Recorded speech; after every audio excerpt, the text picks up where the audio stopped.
네, 오늘 제1회 변호사 시험 형사법 기록형 강의는 줌을 이용해서 실시간 강의를 하려고 했는데요. 예상과 달리 마이크 기능이 제대로 작동하지 않아서 부득이 녹화 강의를 하도록 하겠습니다. 문자도 보냈지만 번거롭게 이유가 어찌됐건 간에 번거롭게 해드려서 죄송하고 저도 조금 맥이 빠졌지만 기운을 내서 다시 강의를 해 보겠습니다. 쌍방향 소통은 조금 어렵더라도 최대한 실시간 강의처럼 될 수 있도록 노력을 해 보겠습니다. 네, 그러면 바로 설명으로 들어가도록 하겠습니다. 네, 1회 변호사 시험 형사법 기록형에서 먼저 이제 처음 작성하다 보니까 조금 앞부분에 대한 강의가 필요한 것 같아서 바로 어떻게 답안을 작성하는 게 좋겠다라는 것보다는 공소 사실을 분석하는 것을 한번 해 보도록 하겠습니다. 공소 사실을 분석하려면 공소 사실을 이제 분석해 볼 필요가 있는데요. 공소 사실은 크게 잘 아시겠지만은 피고인들의 공동 범행과 피고인 이달수의 범행으로 이루어져 있습니다. 그래서 피고인들의 공동 범행에 대해서 먼저 살펴보면 이제 피고인 김토건 같은 경우에는 편의상 밑줄을 치면서 공부를 하겠습니다. 피해자 박대우에 대해서 특수강도를 교사했다. 이런 혐의를 받고 이런 공소 사실로 공소가 된 거고요. 적용법조를 보시면 형법 334조 제2항, 제1항, 333조, 제31조 제1항 이렇게 되어 있습니다. 공소장이에요. 왜 이와 같은 적용법조가 이렇게 길게 네 가지나 기재가 되게 되었냐? 이런 것을 이제 공부하는 것이 사법연수원 시절의 검찰 실무 강의였고요. 검찰 실무 강의고 아마 그 전통이 지금 로스쿨에도 검찰 실무 강의가 이어지고 있는데 과거에 사법연수원에서는 이제 검사가 될 수도 있는 사람들을 양성하기도 했기 때문에 검사를 양성하기도 했기 때문에 이런 부분을 자세히 강의했는데 지금은 이제 변호사를 양성하기 위한 로스쿨 교육에 검찰 실무 교육은 이제 지원을 해주는 거잖아요.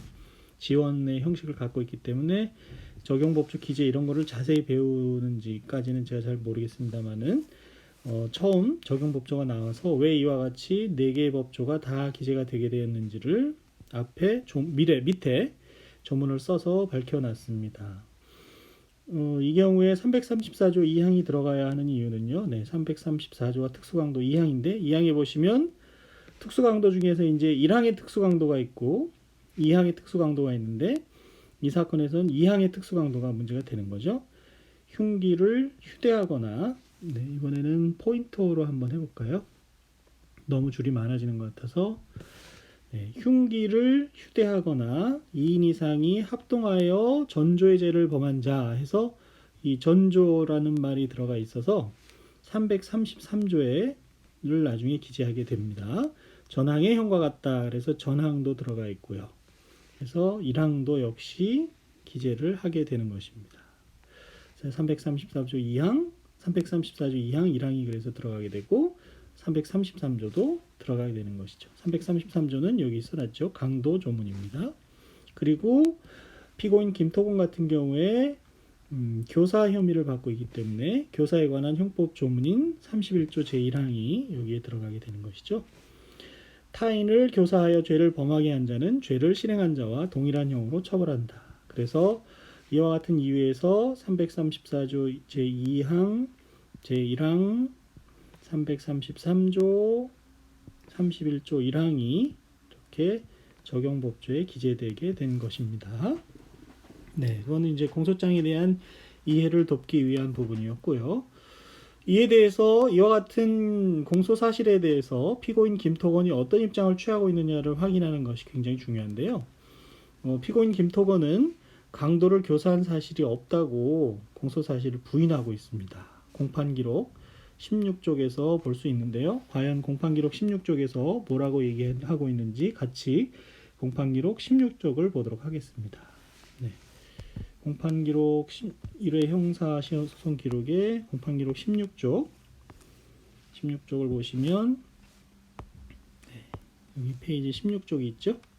16쪽에 보시면 제1회 공판기일에서 피고인 김토건이 검사의 모두 진술 후에 검사가 이제 공소장에 의해서 공소사실, 죄명, 적용법조를 낭독한 후에 모두 진술을 통해서 피고인 김토건이 뭐라고 하고 있습니까?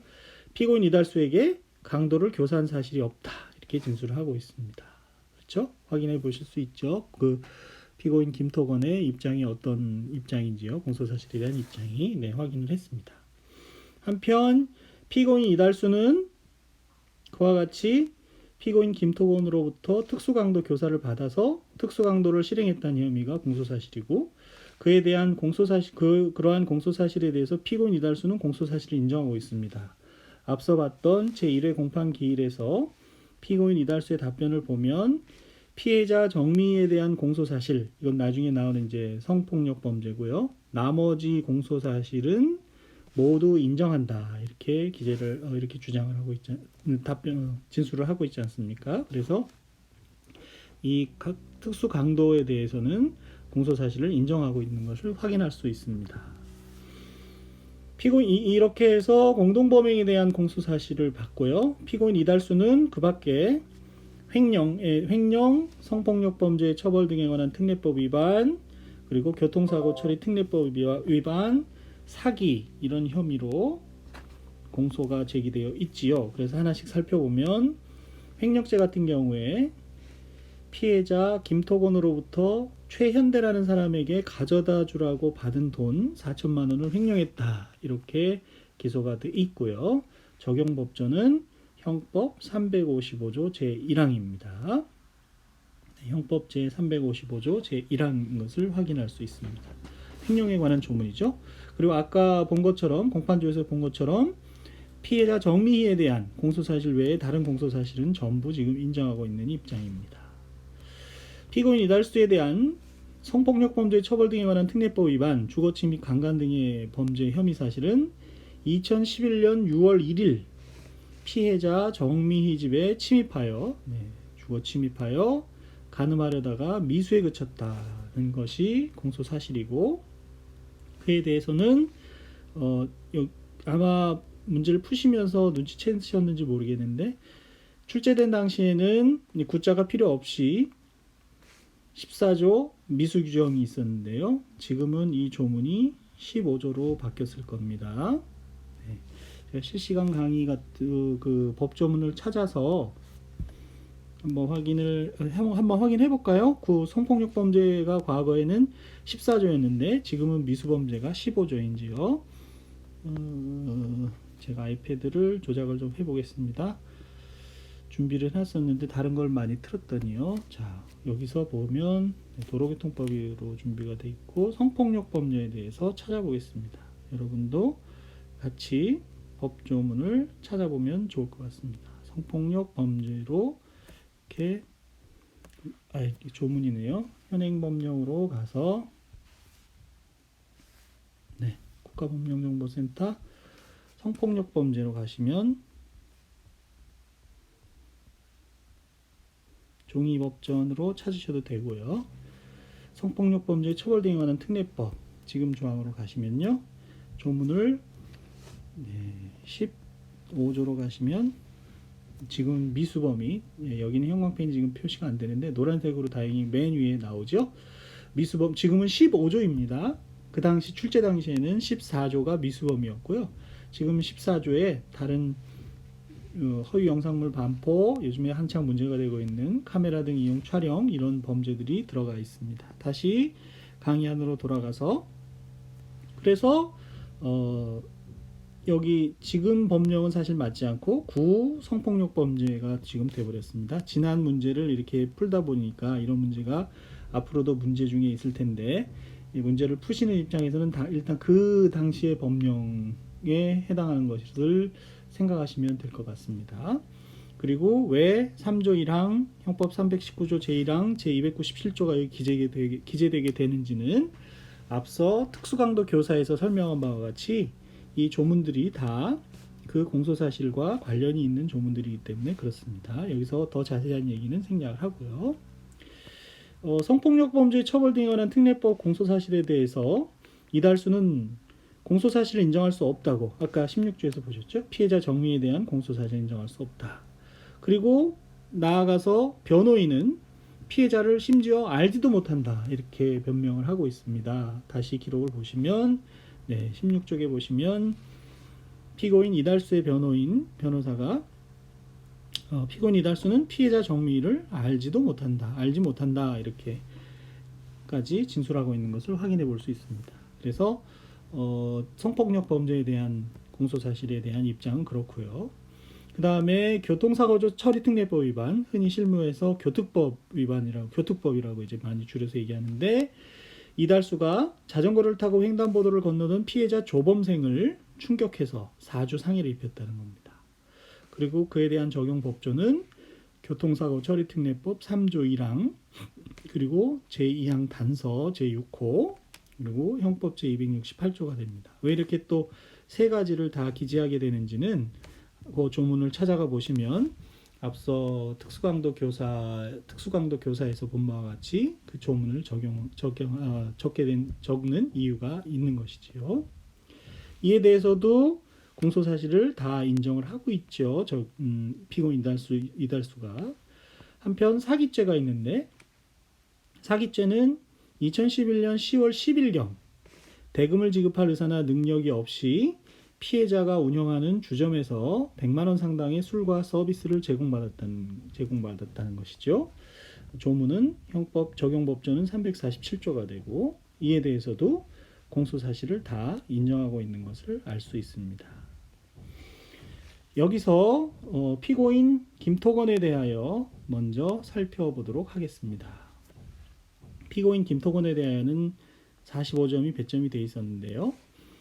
피고인 김토건에 대한 특수강도 교사에 대해서 공소사실을 부인하고 있고 기록 내용을 보게 되면 결국 피고인 김토건에 대한 특수강도 교사를 인정하기 어려우니 325조 후단에 무죄를 선고해달라는 변론을 하게 됩니다. 그래서 사실은 여기 바로 증거능력 없는 증거에 대해서 논하게 되지만 어떤 법리가 사실은 숨어 있느냐 하면 유죄 판결을 선고하려면 그렇죠? 합리적 의심의 여지가 없을 정도로 공소사실에 대한 증명이 이루어져야 되는데 그런 합리적 의심의 여지 없는 증명이 되지 않는다는 것입니다. 증거 능력이 없는 증거이거나 또는 증명력이 부족하기 때문이라는 것이죠. 그런 법리를 기반으로 하고 있고 그것은 너무나 어떻게 보면 변론 요지서를 쓰는 법률가의 입장이나 변론 요지서를 읽는 법률가의 입장에서 너무나 어떻게 보면 당연한 법리라고 할 수 있기 때문에 생략되었다고 보는 것이지 사실상 그 밑에 들어있는 생각은 바로 지금 말씀드린 바와 같이 피고인 김토건에 대해서 검찰 측에서 특수강도 교사로 기소를 했는데 변호사 입장에서 재판을 하고 기록을 검토해 봤더니 이런 점에서 합리적 의심의 여지가 없을 정도로 증명이 되지 않았다. 그러니 325조 후단 무죄를 선고해달라. 이것이 변론 요지서의 이제 결론인 거죠. 왜 그런가? 그럼 다음에서 그 이유를 내가 말하겠다. 그런 의미에서 이제 증거 능력 없는 증거부터 논하게 되는 것입니다. 그냥 무작정 등장한 것 같지만 그와 같은 논리의 흐름 속에서 이것이 등장한다는 것을 알고 계시면 되겠습니다. 먼저 피고인 김토건에 대해서 특수강도 교사를 인정할 수 있는지 여부를 보는데 사법경찰관이 작성한 피고인 이달수에 대한 피해자 신문조서가 있습니다. 30쪽 이하에 있습니다. 그래서 기록을 다시 보시면 변호사 시험 기록에 30쪽 여기서는 문항이 들어있어서 이제 31쪽이지만 시험상으로는 이게 30쪽이 되는 거죠. 30쪽에 보시면 이달수에 대해서 그렇죠? 피의자 이달수에 대해서 사법경찰관이 피의자 신문조서를 작성한 것을 알 수 있습니다. 그리고 저희가 그 내용을 보면 공소장에서도 보면 아시겠지만 피의자 이달수는 피의자 김토건과 살펴보다는 피고인 김토건과 공범 관계에 있는 것을 알 수가 있습니다. 그렇죠? 피고인 김토건이 교사범이고 그 교사에 따라서 범행을 저지른 본범, 교사범과 본범이라는 공범 관계에 있는 것을 알 수 있습니다. 교사범도 종범도 다 공범이죠. 공범.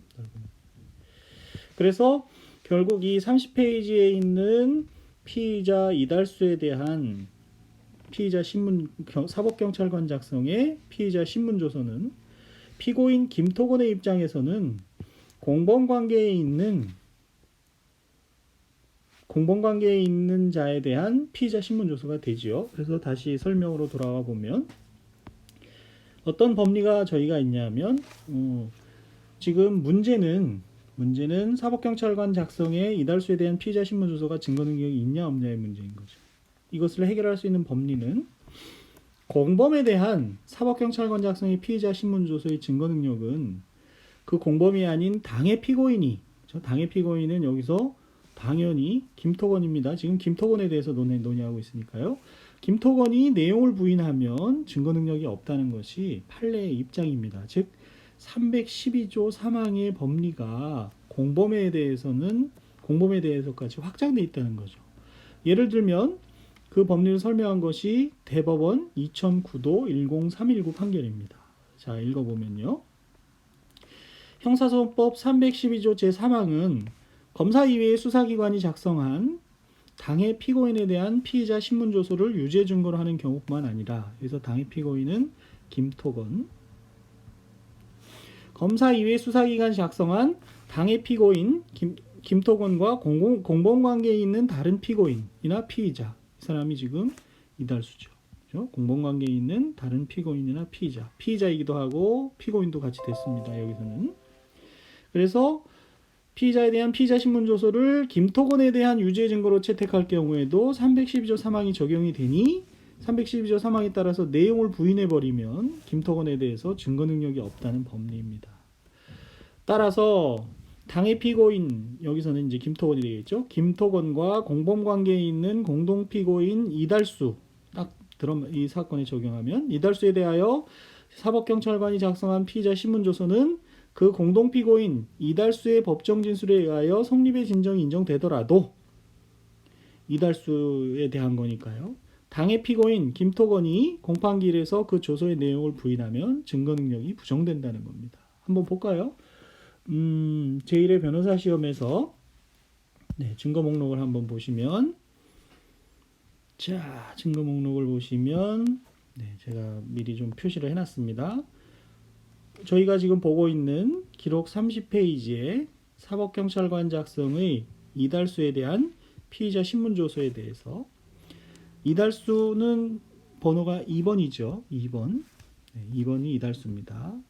이달수는 당의 피고인이 성립의 진정을 인정하더라도 이것은 이달수에 대한 것으로서 사실은 지금 단계에 하면 적법성, 실질 성립, 임의성, 내용을 다 인정을 한 것이 이렇게 하나로 표시된 거라고 했죠. 어쨌거나 성립의 진정을 한 사안입니다. 성립의 진정. 두 번째 적법성, 제가 자꾸 헷갈리는데요. 적법성, 실질 성립, 임의성, 내용, 이렇게 성립의 진정을 인정한 겁니다. 요 적법성과 실질적 진정 성립을 합해서 예전에 성립의 진정이라고 할 수 있는데, 엄격하게 구별하면 사실은 형식적 진정 성립과 실질적 진정 성립 들어있는데요.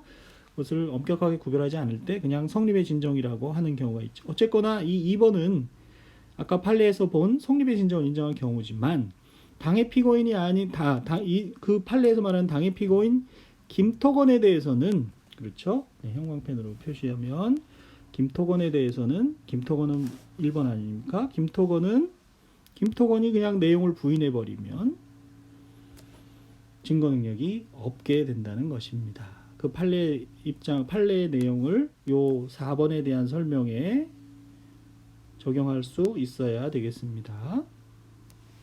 판례를 보시면서 이거 다시 한번 읽어보시면 될 것 같고요. 그래서 다시 강의 안으로 돌아가면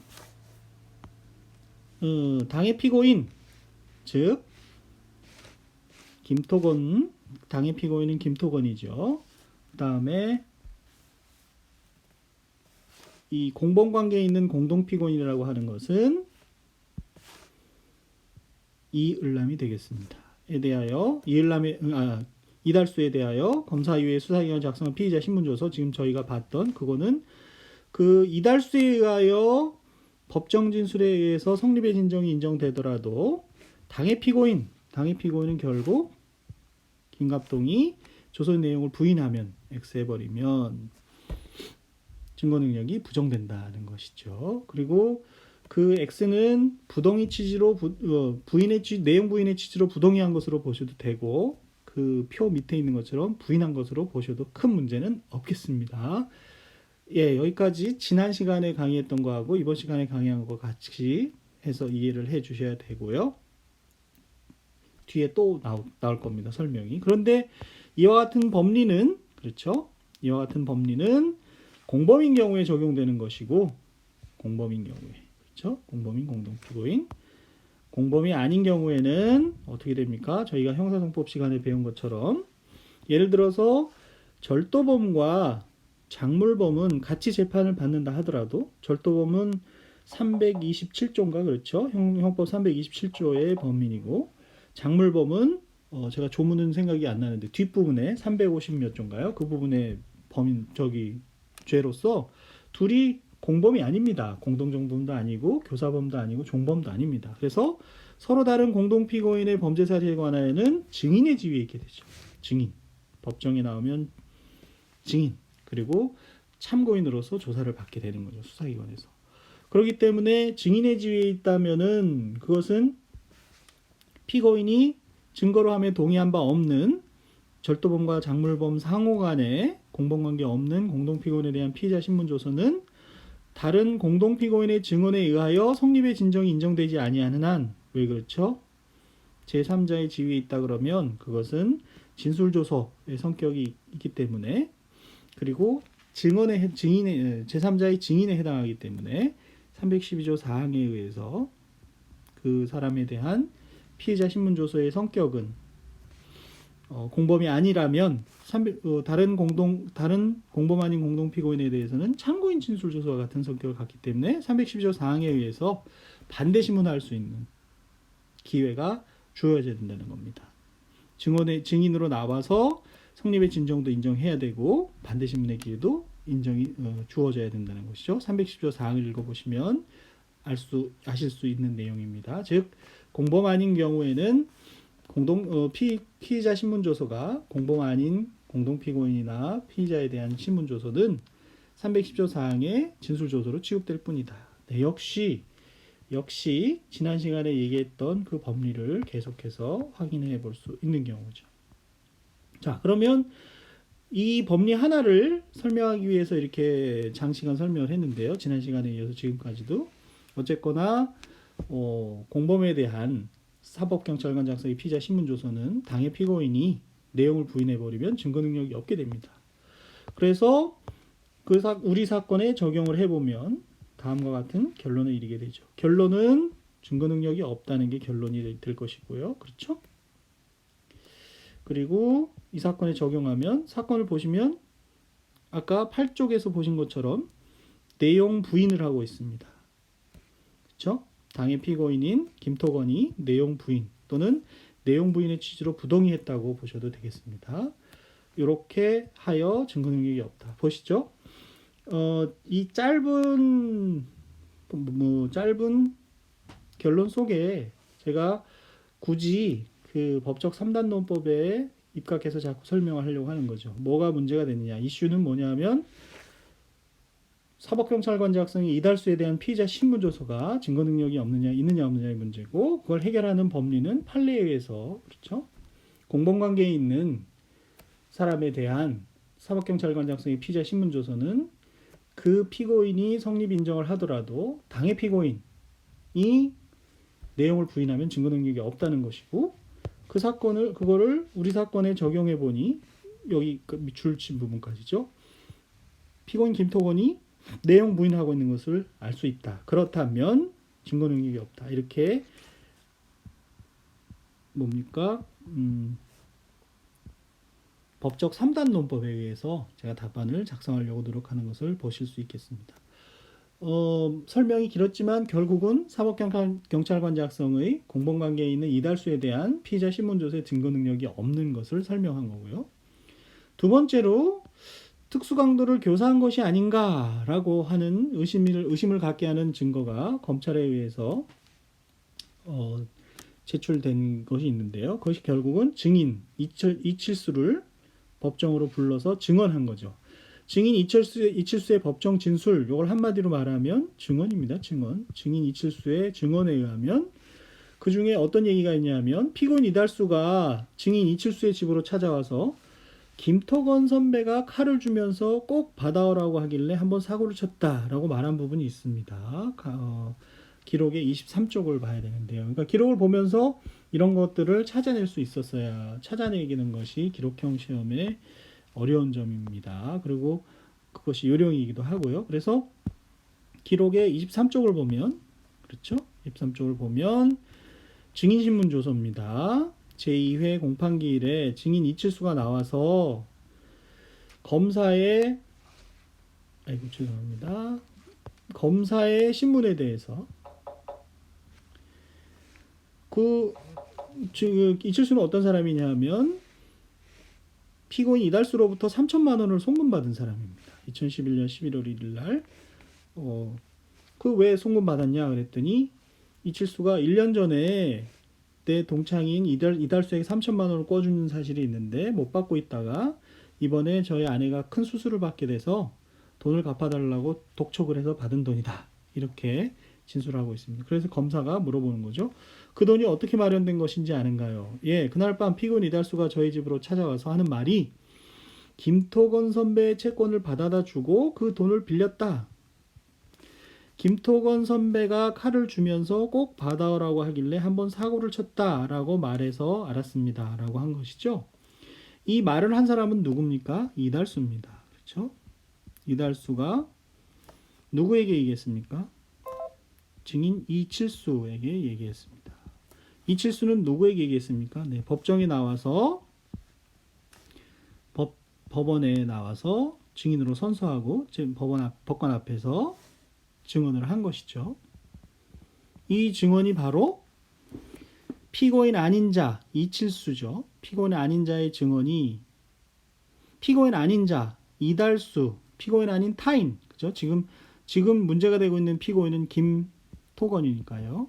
김토건 아닌 타인의 진술을 내용으로 하고 있는 것이죠. 그래서 이것이 바로 312조 6항에 해당하는 전문 진술에 해당하죠. 그 부분을 그렇다면 312조 316 제가 좀 헷갈렸네요. 316조 2항에 해당하죠. 그럼 316조 2항에 의해서 이 진술이 증거 능력을 가지려면 원진술자 이달수가 원진술자 아니겠습니까? 원진술자인 이달수가 사망이나 그런 법에 있는 사유로 소재불명이 되고 그 이달수가 진술할 때 특신 상태가 있어야 된다는 것이죠. 원진술자의 소재불명과 원진술자의 소재불명과 특신 상태 이렇게 두 가지를 요건으로 해서 할 때 이게 증거 능력이 있는 거죠. 중요한 증거죠. 김토건이라는 피고인이 칼을 주면서 범행 도구인 칼을 주면서 꼭 받아오라고 교사했다는 증거가 되니까요. 증거 능력이 있냐 없냐가 원진술자인 이달수가 소재불명이 되고 또 그 당시 이 말을 할 당시에 특신 상태가 있었는지가 증명이 돼야 되는데 지금 이달수는 소재불명이 아니죠. 김토건하고 같이 지금 재판을 받고 있습니다. 법원에 나와서. 그래서 316조 2항의 요건을 충족하지 못해서 증거 능력이 없다는 겁니다. 다시 설명으로 돌아가서 그래서 기록을 보면서 그 부분이 이게 중요한 김토건에 대한 증거인데 증거 능력이 없거나 증명력을 탄핵해야 된다라는 결론에 이르게 되는 것이죠. 김토건의 무죄를 주장하려면. 그래서 문제는 이 말한 부분의 증거 능력이 문제가 되는데 어떤 법리가 있습니까? 네, 피고인 아닌 자 이칠수의 진술이 피고인 아닌 피고인 아닌이 두 번 중복됐네요. 피고인 아닌 타인의 진술, 이달수의 진술을 내용으로 하는 전문 진술입니다. 그래서 그건 사건에 적용한 경우고 법리는 피고인 아닌 자의 진술이 피고인 아닌 타인의 진술을 내용으로 하는 전문 진술의 경우 형사소송법 316조 2항에 의해서 원진술자가 사망, 질병, 외국 거주, 소재 불명 또는 그 밖에 준하는 사유로 오타가 났네요. 사유로 진술할 수 없고 그 진술이 특히 신빙할 수 있는 상태에서 행하여졌음이 인정되어야 증거로 할 수 있습니다. 그렇죠?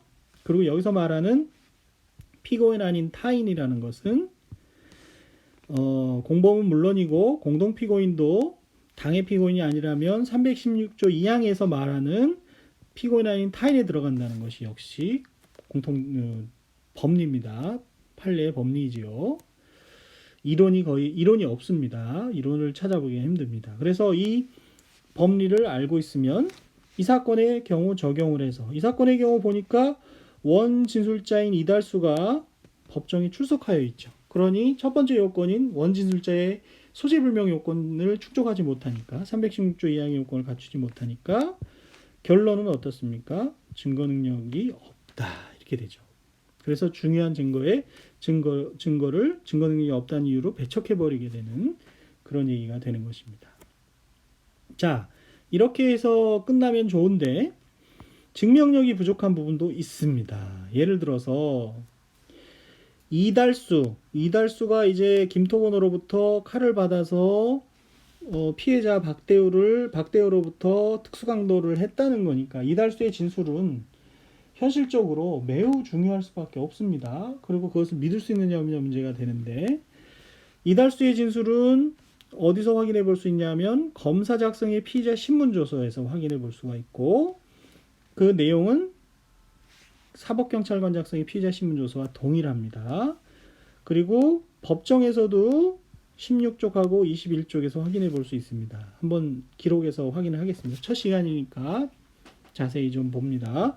그래서 50쪽, 30쪽, 16쪽, 21쪽을 보면 50쪽에 보시면 자 마지막 부분이 될 텐데요. 이거는 별거 아니다 라고 생각하셨을지 모르겠지만 제가 그 기록 보는 법에서 설명드렸죠. 사실은 이 검사 작성의 피의자 이달수에 대한 피의자 신문조서가 경찰에서 진술한 내용과 동일하기 때문에 생략됐을 뿐이지 증거 목록에도 있고 이렇게 여기 보시면 편의상 다음 증거 서류의 내용을 생략하였으나 법원의 증거로 적법하게 제출되어 있음을 유의하여 변론할 것 이렇게 되어 있는 겁니다. 그래서 이게 이제 결국은 30쪽의 내용과 동일하게 되는 거고 그래서 30쪽으로 저희가 기록의 30쪽을 보게 되면 어떤 내용이 있는지 확인할 수 있죠. 아까 봤던 이달수에 대한 피의자 신문조서랑 같은 내용인데요. 보면 이제 귀국길에 김토건으로부터 주방용 식칼을 받아가지고 그렇죠? 그 칼을 가지고 피해자를 협박해서 돈을 받아냈다 이런 진술이 들어있는 것을 알 수 있습니다. 그리고 법정 진술 아까 말씀드린 것처럼 16쪽하고 21쪽에 또 한번 확인해 보겠습니다. 법정에서 뭐라고 얘기하고 있는지 기록에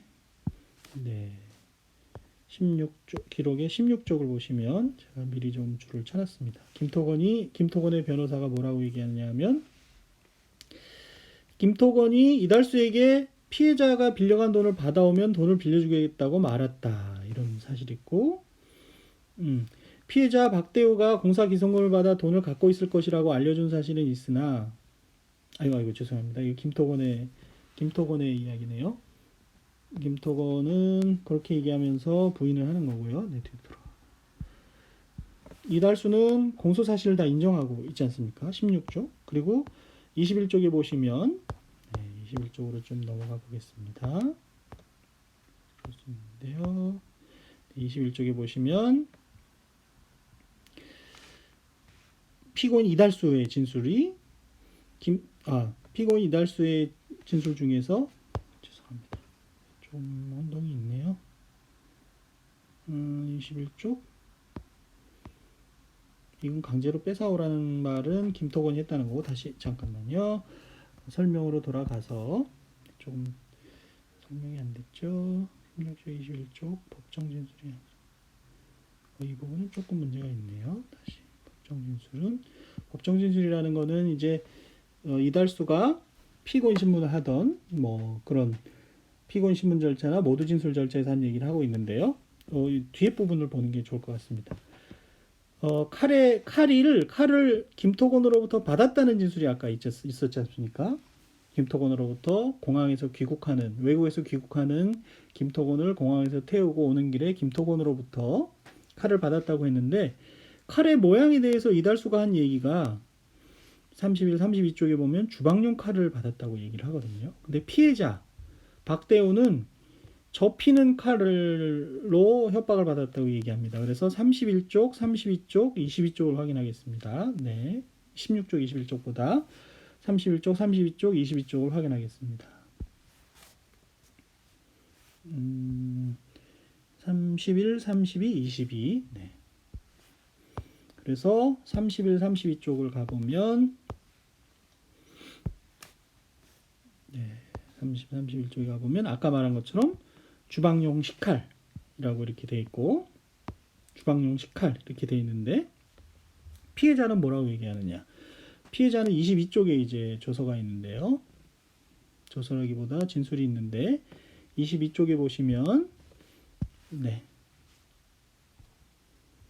이 기록으로는 23쪽일 것 같은데요.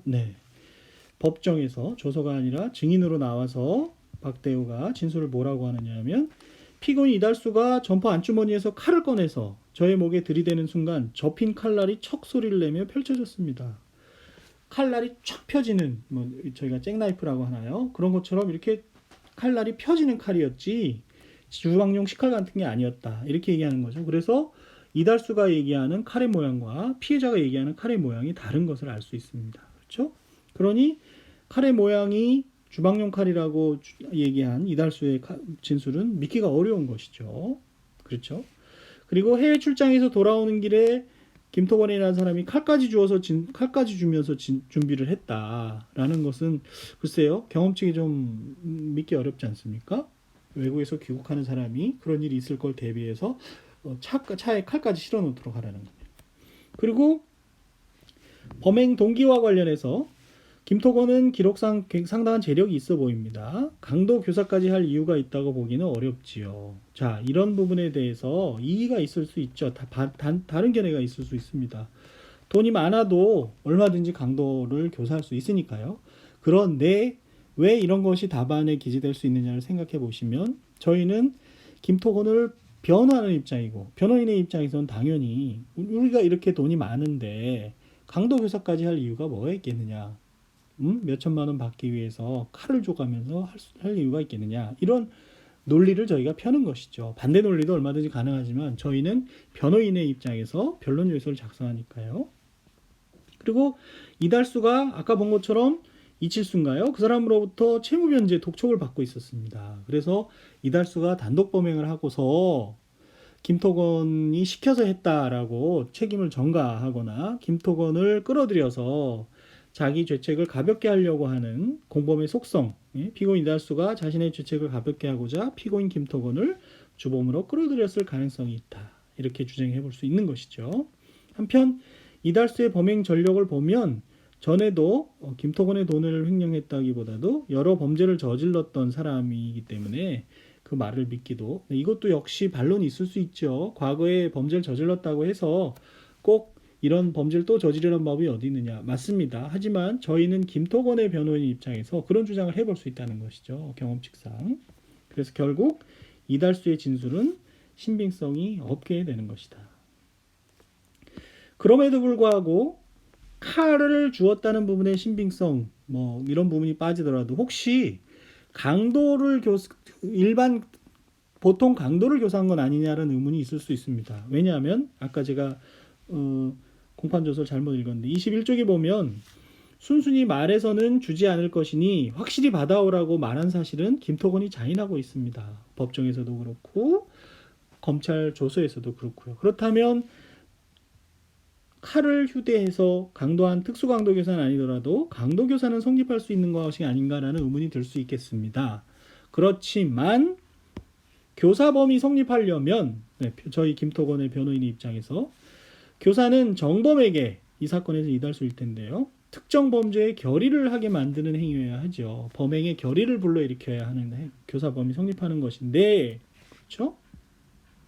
이 사건의 경우 피고인 김토건의 변호인 입장에서 그와 같이 말을 했다는 것은 순순히 말해선 주지 않을 것이니 확실히 받아오라고 했다는 것은 채무 변제를 독촉해서 변제를 받아오라는 의미지 그걸 강도를 해서 받아오라는 의미는 아니라고 해야 될 것이라는 거죠. 그렇다면 달리 그리고 교사를 했다는 증거를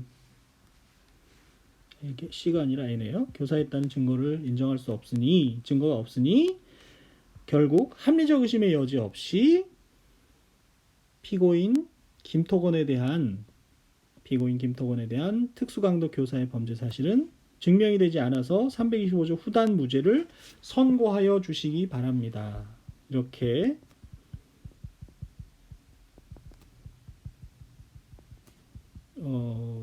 변론 요지서를 끝마치게 되는 것이죠. 네. 처음 이제 해설 강의이고 해서 굉장히 설명이 길었는데 피고인 김토건에 대해서 특수강도 교사의 혐의를 어떻게 변론하는지 감을 잡으셨는지 모르겠습니다.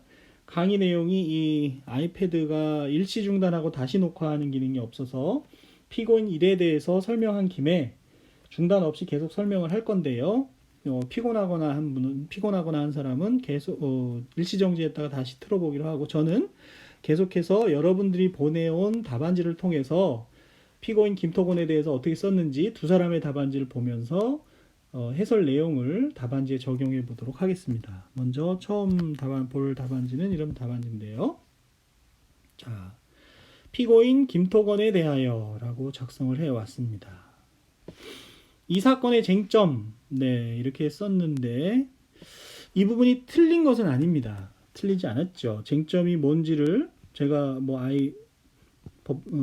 법적 3단 논법에서도 주장을 했고요. 그런데 이 사건의 쟁점이 뭔지는 변호인도 알고 있고 사실 판사도 알고 있고 검사도 뭔지 알고 있습니다.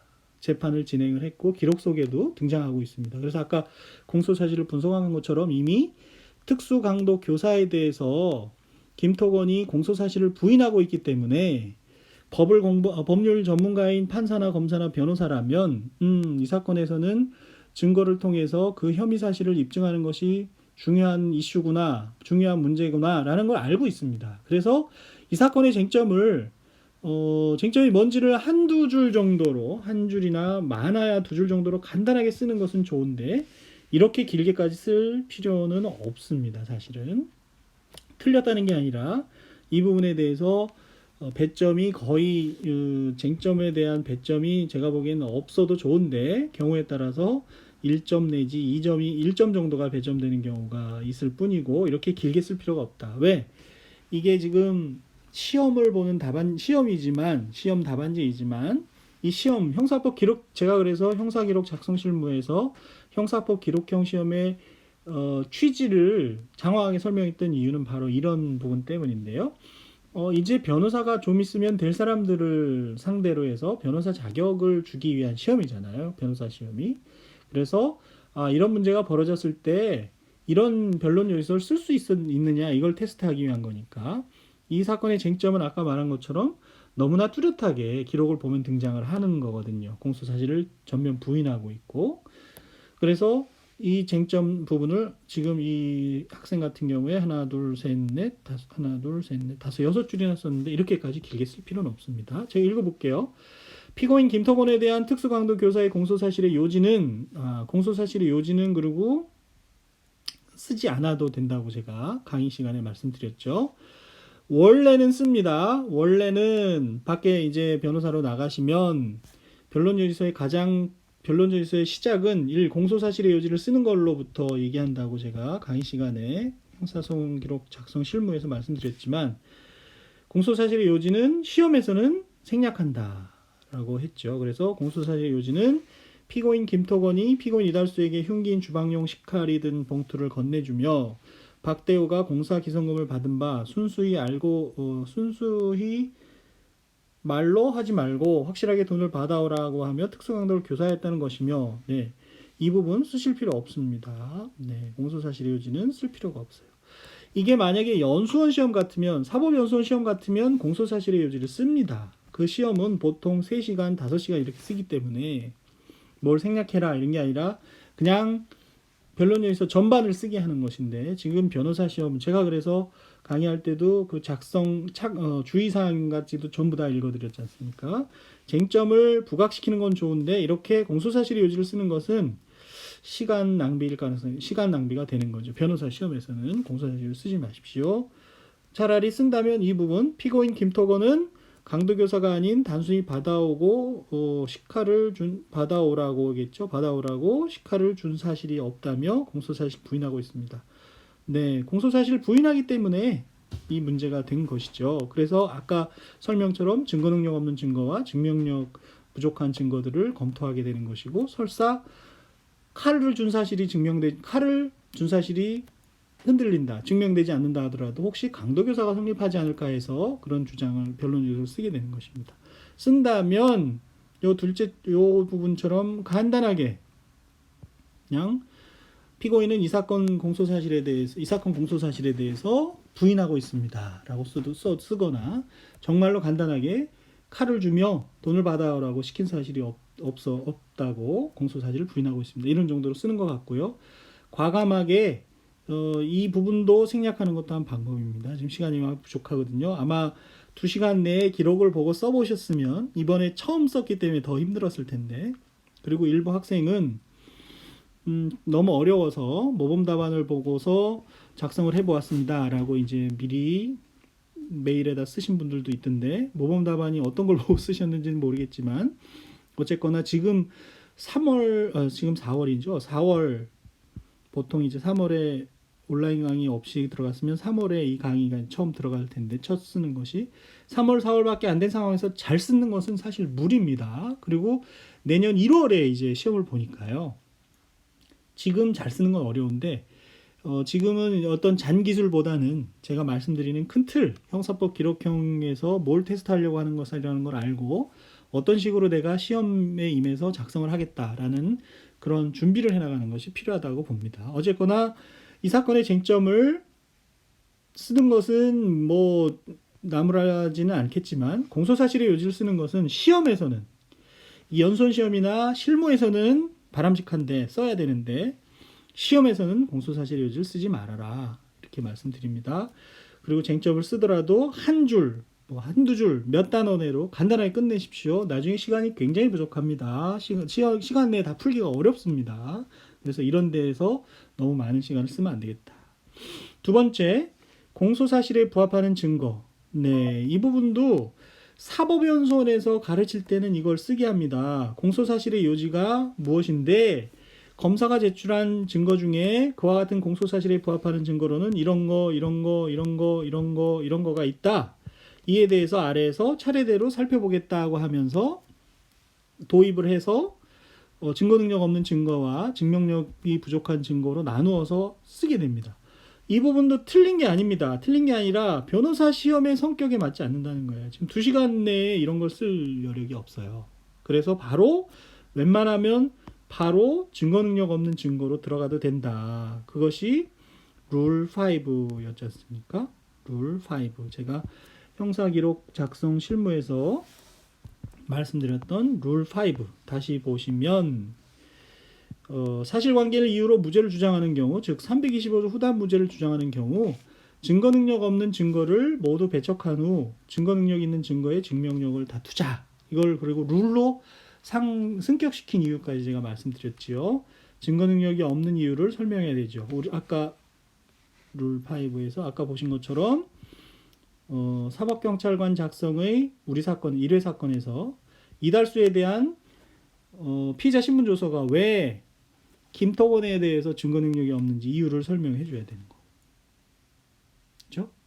그 다음에 증인 이칠수의 법정 증언 중에서 김토건 선배가로부터 칼을 받아서 돈을 받아오라고 했다고 말했다는 진술을, 그 부분이 왜 증거 능력이 없는지를 쓰게 되는 거고. 그 다음에 증명력이 부족한 이유를 설명하는데 이것이 마땅치 않으니까 일관성이 없는 부분. 아까 우리가 본 부분에서는 이달수의 진술이 뭐 오락가락한 것은 없는 것 같아요. 그죠? 경찰, 검찰, 법정에서의 진술이 특별히 다른 건 없는 것 같은데 이 다른 증거가 모순되는 부분이 하나 나왔죠. 아까 주방용 칼이라고 했는데 어떻습니까? 피해자의 말에 의하면 척하고 칼날이 펴지는 접히는 칼이었다 해서 다른 부분이 나왔죠. 그 밖에 논리와 경험칙에 반하는 부분들이 돈이 많아 보이는 김토건이 그런 범죄를 교사했을 리가 없다라는 거, 또 이달수가 혼자서 돈이 급해서 혼자서 범죄를 저지르고 주모자가 마치 김토건인 것처럼 그 사람한테 죄의 책임을 전가하려고 하는 경향, 또는 전과 조회에서 보는 것처럼 다수의 범행을 저지른 전력이 있는 사람으로서 그 진술을 다른 사람의 책임을 끌어들이려고 하는 진술을 믿기 어렵다. 이런 것이 이제 논리, 경험칙 내지는 경우에 따라서는 과학법칙, 뭐 위드마크 공식 같은 경우라든지 상식에 반하는 이런 부분을 기준으로 해서 생각을 하라는 것이지 이 순서에 따라서 쓰라는 것도 아닙니다. 그리고 저희가 설명하는 부분은 이외에도 이런 부분이 있을 수 있어요. 논리와 경험칙에 반하는 부분을 찾아낸다면 얼마든지 열린 배점 기준이 됩니다. 근데 시간 관계상 여러분들이 많이 찾아내지 못하고 저희가 예상하고 있는 것 이상으로 쓰는 경우가 거의 없지만 예상하지 못했던 부분을 쓴다 하더라도 이 부분은 더 채점할 점수를 줄 수 있는 그런 부분이 되는 것이거든요. 다시 1회 기록으로 돌아와서 보면 그래서 증거 능력 없는 증거로 바로 들어가는 것이 어떤가 하는 말씀을 드리는 거고요. 답변을 보면 이 답안지를 좀 더 보면 공동 피고인 이달수에 대한 경찰 피신의 진술 기재. 이것도 다 연손에서 배우는 연손에서 배우는 정식의 방법이죠. 경찰 피의자 신문조서 이렇게 끝내는 게 아니고 경찰 피의자 신문조서에 기재되어 있는 진술이 문제가 되는 거니까요. 정확한 표현은 경찰 피의자 신문조서의 진술 기재입니다. 이 진술 기재라는 표현이 왜 들어갔는지를 알고 쓰셔야 됩니다. 그런데 이달수에 대한 경찰 피의자 신문조서 이렇게 정도만 해도 괜찮습니다. 아까 설명에서도 더 이상 진술 기재니 뭐니 이렇게 안 했죠. 그리고 나중에 나오겠지만 그럼 나이키 신발 같은 경우 이 사건에서 압수가 돼 있는데 그런 경우에는 압수된 나이키 신발의 현존입니다. 사실은 원래 정확한 표현은 현재 존재하고 있다는 거죠. 압수물이. 근데 우리가 보통 그냥 압수된 나이키 신발 이렇게 표현하는 거거든요. 압수된 나이키 신발의 현존 이렇게 안 하고 마찬가지로 현존이나 이런 것들을 최근 쓰지 않는 경향이 있기 때문에 굳이 경찰 피신의 진술 기재라는 표현을 안 쓰고 경찰 피의자 신문조서 이렇게 하셔도 이렇게 하시는 게 더 최근의 경향이라고 할까? 그리고 짧은 시험에 맞는 얘기라고 할 수 있습니다. 자, 법리를 제대로 알고 썼는지 볼까요? 공범인 공동피고인, 여기 왜 공범이 들어가는지는 아까 법리에서 설명이 됐죠. 공범인 공동피고인의 사경 작성 피신 조서의 증거 능력은 좋습니다. 뭐 사경 작성 피신 조서 이렇게 줄여서 쓰는 건 무방하다고 봅니다. 원래는 이것도 사법경찰관 작성의 피의자 신문조서의 진술 기재 또는 피의자 신문조서 이렇게 되는 건데요. 증거 능력은 형사정법 312조 제3항이 적용되어 당해 피고인이 내용 부인 원하고 1원진술 이게 뭡니까? 이 표시가 뭔지 모르겠네요. 내용 부인 시군요. 내용 부인 시자군요. 당해 피고인이 내용 부인 시 원진술자의 증거 동의와 무관하게 원진술자는 증거 동의를 하는 거 아니죠. 자기 진술조서의 성립의 진정과 무관하게입니다. 증거 동의라는 표현은 틀린 표현입니다. 예를 들어서 이달수가 자기에 대한 피의자 신문조서에 증거 동의를 할 수는 없거든요. 성립의 진정과 무관하게. 이거 판례 법리를 자세히 잘 보십시오. 증거 동의가 아니죠. 원진술자의 성립 진정과 성립의 인정과 관계없이 그런 뜻이죠. 증거 동의가 아니죠. 무관하게 증거 능력이 부정된다는 것이 대법원의 태도입니다. 대법원의 태도입니다. 판례의 태도입니다. 이런 표현은 크게 큰 무리가 없다고 생각이 되고요. 지금 하나, 둘, 셋, 네 줄에서도 왜 이 공범이라는 표현이 들어갔는지 법리를 정확하게 하셔야 되고요. 요 원진술자의 증거동의라는 표현은 틀렸습니다. 엄격하게 보면 원진술자의 성립, 진정 성립 인정에도 불구하고 이렇게 되죠. 나중에 그 판례 문구를 다시 보십시오. 요런 표현들이 그 사람의 지식이 정확한지 아닌지를 알 수 있는 표현입니다. 그리고 엄격하게 얘기해서 이런 걸 틀렸다고 하시는 분들도 있거든요. 교수님들이나 이런 채점자들 중에는 원진술자가 어떻게 증거동의를 하냐, 이건 틀린 거다 해서 거기에 배점되지 않은 배점된 점수를 주지 않았을 때 사실 반박하기가 쉽지 않은 부분이고요. 전반적인 내용은 알고 있는 것입니다, 지금. 그래서 법리를 설시했고, 네, 이게 이슈, 법리, 이 사안의 경우 피고인 김토건은 이달수 사경 피신을 내용 부인 취지로 증거 부동의한 바. 네, 좋습니다. 증거 능력 없습니다. 그리고 이게 A죠. A, C. 요 작은 문장에서도 이와 같이 IRAC가 작동하고 있다는 것을 여러분이 아셨으면 좋겠습니다. 그 다음에 증거 능력 없는 거, 공범, 그 다음에 이게 뭡니까? 공피, 이달수의 검사 피신, 공범 공피, 이달수의 검사 피신. 검찰 피신은요, 312조 3항이 적용되지 않죠. 개정 후 형사소송법에 의하면 공범인 공피라는 말은 공동피고인을 줄여서 말하는 것 같은데 이거는 적절하지 않은 표현인 것 같습니다. 공피라니요? 공피? 개정 후 형사소송법에 의하면 공범인 공동피고인의 그 다음에 답이 어떻게 됐나요? 이건 아마 시간이 없어서 못 쓴 것 같은데요. 만약에 검토 결과 검사 피의자 신문 조서가 증거 능력이 있다 그러면 여기다 쓰면 안 되죠. 증거 능력이 있다면 지금 증거 능력 없는 증거에 대해서 3번 제목에서 보시는 것처럼 증거 능력 없는 증거에 대해서 검토하고 있는데 증거 능력이 있다는 걸 여기서 쓸 필요는 없게 되는 것입니다. 그렇죠? 네.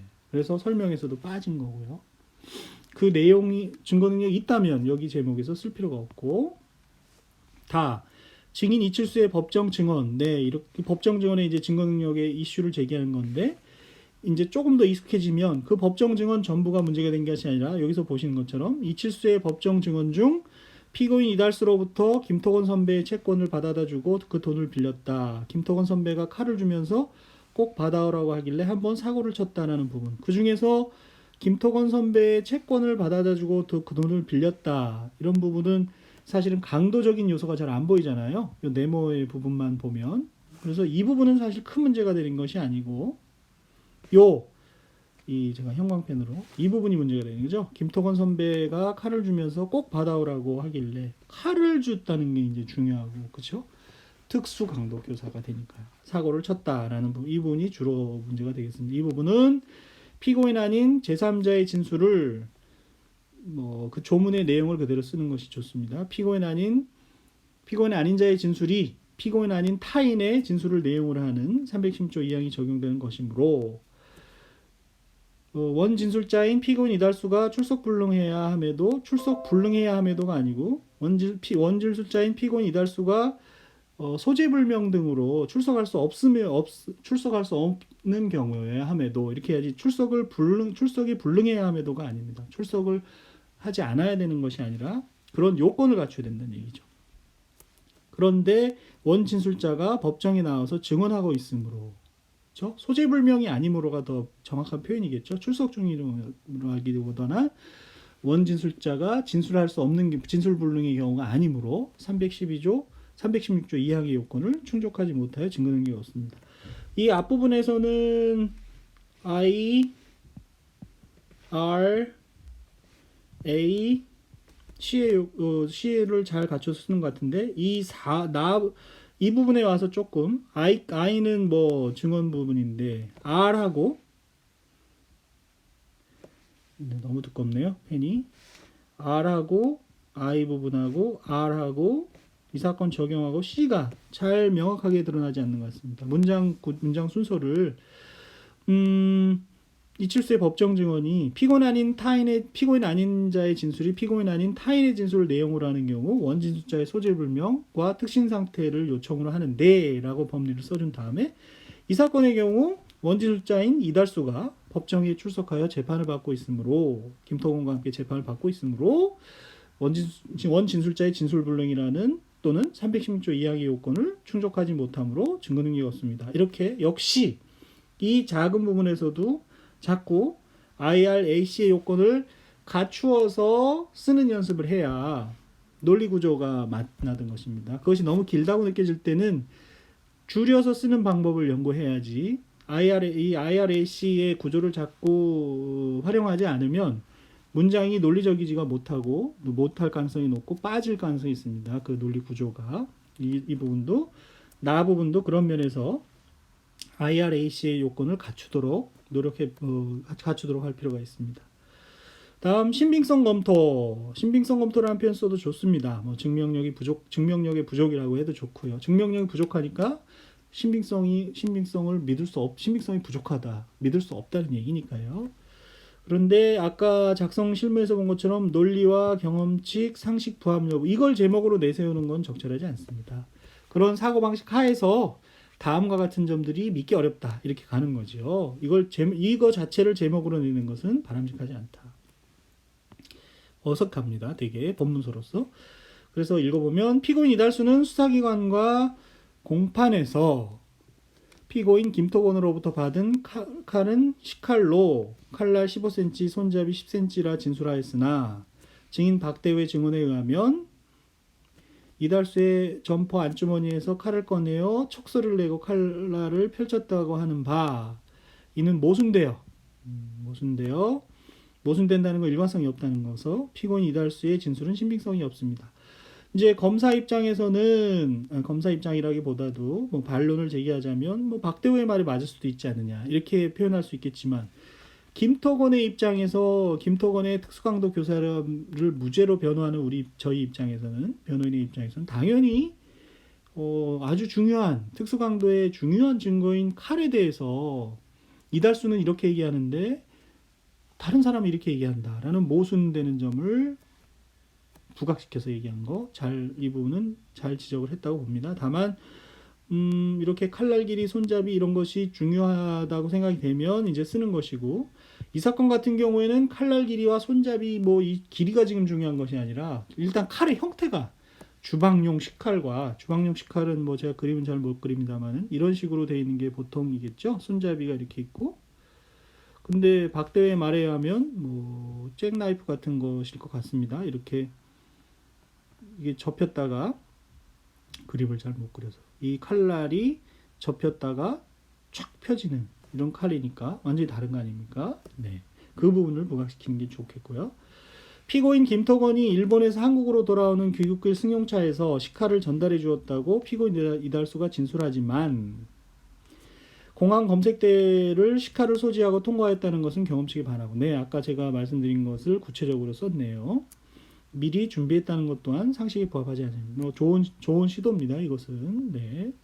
근데 이제 나중에 시험 시간이 부족하니까 이렇게 자세히 쓸 수 있는지는 모르겠지만 찾아낼 수 있는 건 이렇게 찾아내서 쓰면 좋습니다. 또 강도 사건의 중요 증거인 식칼을 피해자 박대우 집에서 나오자마자 길거리에 버렸다는 것과 버린 장소가 기억나지 않는다는 것 또한 경험칙에 부합하지 않는다. 이거는 조금 수긍하기가 어렵네요. 범인이 중요한 증거는 빨리 버리고 싶지 않나요? 이게 나오자마자 길거리에 버렸다는 것이 왜 경험칙에 부합하지 않는지 잘 이해가 되지 않네요. 그리고 버린 장소가 기억나지 않는다. 범인 입장에서 김토건의 입장에서 볼 때 주장을 해볼 수는 있겠죠. 너 그렇게 중요한 범죄를 저지르고서 그 칼을 어디 버렸는지 몰라? 이건 이해가 되지 않잖아. 이런 의미인 것 같은데 이 부분은 3번은 조금 저 개인적으로서는 잘 이해가 되진 않네요. 배점을 하기가 쉽지 않을 것 같습니다. 따라서 종합적으로 고려할 때 피고인 이달수의 진술은 신빙성이 낮습니다. 네, 그거야 그럴 수 있고요. 부족 증거. 네, 이 부분도 이제 연수원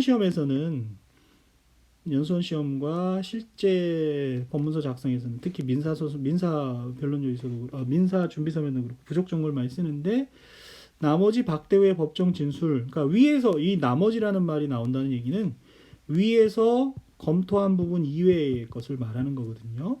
그 박대우의 법정 진술, 박대우의 사경 진조, 이런 표현은 사경 진조라. 사법경찰관 작성의 진술 조서라는 얘기인데 사경 진조. 아까 나온 공동 피고를 공피라고 하는 것은 제가 보기엔 이거는 정말로 써서는 안 될 것 같고요. 법률 문서에 공피라는 말을 쓰는 걸 제가 본 적이 없고요. 진술 조서를 진조, 뭐 사경 진조 이렇게 쓰는 거는 어느 정도는 수긍할 수 있지만 아까 말한 공피 이런 거는 좀 곤란합니다. 그걸 변론유서로 썼다고 보십시오. 좀 이상하지 않나요? 사경 진조는 피고인 김토건의 특수강도 교사 공소를 입증할 증거가 될 수 없습니다. 부족 증거라면 증거가 될 수 없다는 표현은 증거 능력이 없다는 표현으로 느껴지니까 입증할 증거로 부족합니다가 돼야 되겠죠. 함재적 의심의 여지 없이 입증하기에 부족하다. 이 부족 증거라는 표현과 증거로 될 수 없다는 표현은 약간 모순돼 보입니다. 증거로 삼기에 부족합니다. 이렇게 앞뒤가 맞아야 되겠죠. 네, 그 다음 피고인 이달수에 대하여 라고 되어 있는데요. 일단 첫째 강의는 여기